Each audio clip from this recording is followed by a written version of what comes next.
What advisors do you need when you're going into this process? I would say to you, get as much advice as you possibly can.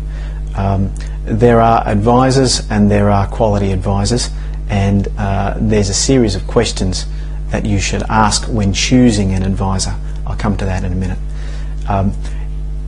Depending upon the franchise that you're buying, if it's a personal services franchise and you're pushing a mower and you're happy to do that, you may not need a glass tower accountant.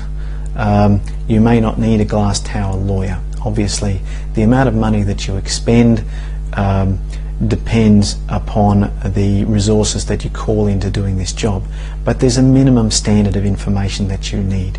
You really need an advice on the documentation, and I don't mean 20 pages of Latin. I mean somebody who actually understands these documents, somebody who understands the running of a business, understands how a franchise works, who can speak to you in plain English and give you a 5 or 6 page plain English summary of the more nasty and commercially unacceptable sections of that document.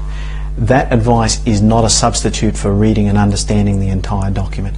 You can't stick it under the leg of a coffee table and just read the 6-page advice. It doesn't work that way. But you really need to get somebody who understands and has seen lots of different versions from lots of different franchise groups of these documents, who can say, that particular clause is commercially unusual and I do not believe it should be there. Or this particular clause is commercially usual, but this is a risk for you because. So a legal advisor and someone to look at your books, absolutely, they're an absolute minimum. You don't necessarily need to be going to a glass tower. Sometimes getting somebody who's got expertise, particularly who may not be in the main street of the CBD, is a better way to go. Look at who's got expertise in this area. If you're choosing a lawyer, if you're choosing an accountant, you need 3 things particularly. You need to be asking them, what work have you done in this area? Give me some examples of what you've done and over what period of time. Secondly, you need to speak to them, even if you're doing it on the phone, and get a feel for whether they're speaking your language. There's a lot of jargon in my industry, and it's unnecessary.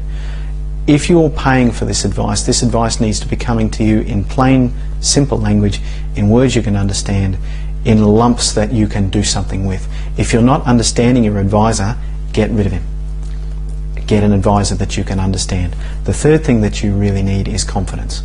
You need to feel like your advisors have your interests at heart. Now that's a nebulous, subjective thing, but let it be subjective. You're paying the freight, you're paying for these people. If you don't feel like they are pulling on the rope with you, get rid of them.